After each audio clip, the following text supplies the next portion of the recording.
प्रधान शिक्षक वृंदावन सार वृंदावन दास एम सुनाम सर्वविदित था। तेणु इंग्राजी व्यापक ज्ञान धूरीण जड़े शिक्षक स्टेमारिंग किंतु ता केबे तांको शिक्षण पद्धति रे केबे बाधा सृष्टि कर शिक्षादान बेले अत्यंत प्रांजल अत्यंत स्पष्ट छात्र मान स्तर को नहीं बुझेवा तांकर जो दक्षता ता क्वचित देखा मिले। आउला व्यक्तित्व व्यक्तित्व का आकर्षणकारी व्यक्तित्व खाली तांकर कहीं पिता सार जो सार मैंने थे व्यक्तित्व आकर्षण रे अनेक अंचल पिला पटे आसते कमरदार जगन्नाथ हाईस्कल माने विजु सड़क रास्ता छाड़ी पिला प्रत्येक दुर्बल बाहाता अति निकट स्कूल सेठू छाड़ी पिला पड़े आसवे कारण मंदाण हाईस्कल सेमिति शिक्षक अच्छा जो मानकर कृतवी चारिआड़े ख्यात तेणु आकर्षित ही पिला आसुले से गोटे कथा कह जाए books can teach but personality can educate. वही शिक्षक पढ़ीगल किसी जो जापर वही शिक्षक नुहे व्यक्तित्व शिक्षकर व्यक्तित्व ताहा तुमको तैयारी करे तम भितर शिक्षक जो स्वतंत्र छविटी तैयारी विद्यालय भितर से काल काल रम भितर भी अच्छी जमी नारायण सार पीताम्बर सार अन्य सार मान छवि हृदय भितर आंकी उच्चतर अध्ययन भी केते गुण ग्राही अध्यापक अच्छा स्वतंत्र छवि मन भितर आंकी स्थिति को कहीं दोहरई पारे तुम मैंने सब पंचामाटी तेणु तुम मान भितर शिक्षकर जो छवि तैयारी से काल काल रही तेणु व्यक्तित्व आकर्षण में आसुले जे मो पिला सेठी गले भल रेजल्ट करिवो पिला खराब होना। मोर बापा एठिकार प्रतिष्ठाता सभापति परवर्ती समय संपादक से कहते बड़बंदाणी हाईस्कल गलारे मु रत्नर माला बंदे ये रत्न मान किए दुए बांधि रखी से गर्व जो मंदाणी स्कूल बहुत भल भल शिक्षक अच्छा आम मान भी गौरव गर्व एवं गौरव से शिक्षक मान पाखे आम पढ़ीचे आशीर्वाद किंचित मनीष आम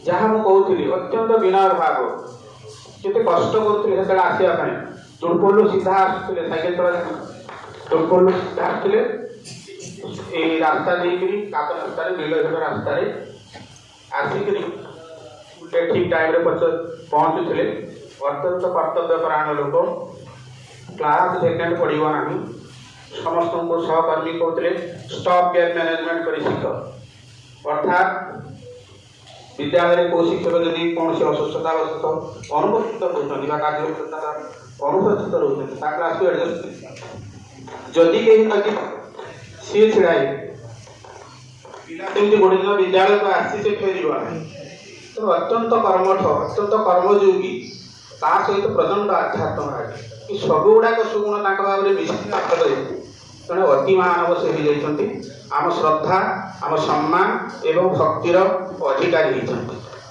परवर्ती समय देखिए 90 दशक साइकेल चढ़ी साइकेल चढ़ारे भी सी दक्ष नथिले बस ट्रक आसिले बहुत दूर ओह्लई पड़ती पूरा रास्ता कड़ को पड़े तेणु से प्राय देखा हुए मोर देखी आम के साइकेल उपर बसिक दंड करूना ओह्लई पड़ी दंड कितु आम ओह्लई दंड थवा आगु मुंड नई माने एते सरल एते विनम्र भाव बोधे कोचिंग शिक्षक पाखे देखा जाए।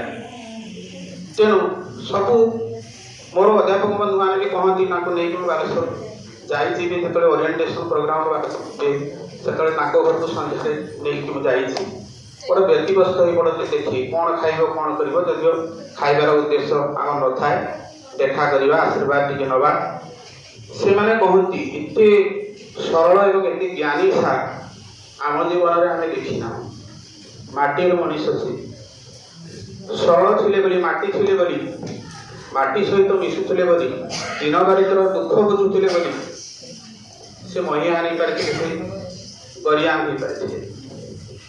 ଇଏ ହେଉଛି ତାଙ୍କ ବ୍ୟକ୍ତି ସତ୍ତାର ଗୋଟିଏ ଗୋଟିଏ ଆଲୋକିତ ପାର୍ଶ୍ୱ। ଆମେ ଯେତେବେଳେ ଆଜି ମହାବିଦ୍ୟାଳୟରେ ସ୍ମୃତିଚାରଣ କରୁଛୁ ମୁଁ ତ ପ୍ରଧାନ ଶିକ୍ଷକ ଏବଂ ଅନ୍ୟାନ୍ୟ ଶିକ୍ଷକ ଶିକ୍ଷିକାଙ୍କୁ ଅତ୍ୟନ୍ତ ଆନ୍ତରିକ କୃତଜ୍ଞତା ଏବଂ ସାଧୁବାଦ ଜଣାଇବି। ଏଭଳି ଏକ ପ୍ରଚଣ୍ଡ ବ୍ୟକ୍ତିତ୍ୱର ଅଧିକାରୀ ଦିବଙ୍ଗତ ନାରାୟଣ ସାରଙ୍କୁ ଆଶାପଦ ସ୍ମୃତି ଉଦ୍ଦେଶ୍ୟରେ ଶ୍ରଦ୍ଧା ସୁମନ ବାଢ଼ିବାର ଟିକେ ସୁଯୋଗ ଦେଇଛନ୍ତି, ସେଥିପାଇଁ ସେମାନଙ୍କୁ ଅସୀମ କୃତଜ୍ଞତା ଏବଂ ଧନ୍ୟବାଦ।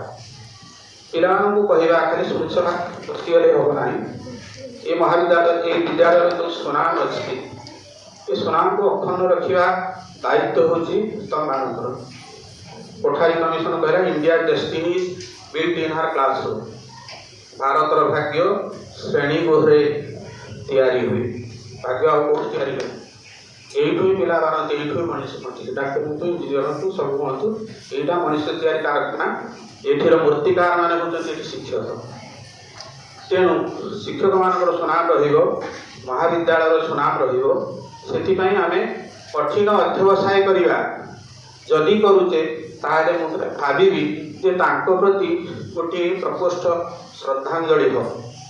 ଗୋଟିଏ କଥା ମୁଁ କହିବି, ସେଥିରେ ବେଶ ଦେବି ନାହିଁ, ତାର ସଂକ୍ଷେପରେ କହିବା ପାଇଁ ଗୋଟିଏ କଥା କୁହେ। ଆମର ଏଜୁକେସନରେ ଗୋଟେ ପାଠ when I forgot I here, when I see I remember, when I do I love। ମୁଁ ଯେତେବେଳେ ଶୁଣେ ଭୁଲି ପକାଏ। ଶିକ୍ଷକ ଯାହା ପଢ଼େଇଲେ ମୁଁ ଶୁଣୁଛି, ଏ କାନରେ ବସିଲି ଆଉ କାନରେ ବାହାରିଗଲା। ଯେତେବେଳେ ଦେଖିଲି କିଛି ବ୍ଲାକବୋର୍ଡ଼କୁ ଚାହିଁଲି, ବହିକି ଦେଖିଲି, କିଛି ନା ମନେ ରହିବ। କିନ୍ତୁ ନିଜେ ଯେତେବେଳେ କରିବି ସେତେବେଳେ ମୁଁ ପ୍ରକୃତ ଶିଖିବି।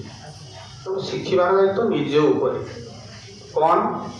ପଢ଼ିବା ସହିତ ଏକାଗ୍ରତା, ତା ସହିତ ପ୍ରତିଦିନ ମୁଁ କିଛି ଲେଖିବି। ଯଦି ମୁଁ ଲେଖୁଛି ସେ ପାଠଟା ଦେଖିବ ତୁମକୁ ତୁମର ହୃଦଗତ ହେଇଯିବ ଏବଂ ତୁମକୁ କେତେ ପରୀକ୍ଷା ସମୟରେ ସାହାଯ୍ୟ କରିବ ଦିନେ ତାକୁ ଅନୁଭବ କରିବ।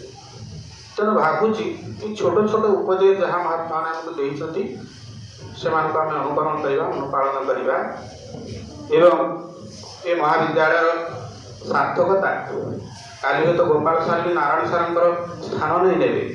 କେମିତି ନେବେ? ତମମାନଙ୍କର କୃତିତ୍ୱ ଉପରେ ଏହା ନିର୍ଭର କରେ। ସେତେବେଳେ ତମେମାନେ ବି ଝୁରି ହେବ। ତେଣୁ ଏ ସ୍ମୃତି ସାରଣ ସଭାରେ ମୁଁ ସେ ପୁଣ୍ୟାତ୍ମା ଏବଂ ଦିବ୍ୟାତ୍ମାକୁ କୋଟି ପ୍ରଣାମ ଜଣାଉଛି ଏବଂ ଜଗନ୍ନାଥଙ୍କ ନିକଟରେ ପ୍ରାର୍ଥନା କରୁଛି ସେ ଅମରାତ୍ମା ଜୀବତ ପ୍ରାପ୍ତି ହୁଅନ୍ତୁ ଏବଂ ତାଙ୍କ ପାଖରେ ମୁଁ ମଧ୍ୟ କାମନା କରିବି ତାଙ୍କର ଅଭୟବର ହସ୍ତର ଆଶୀର୍ବାଦ ଆମ ଉପରେ ଝରି ପଡ଼ୁ।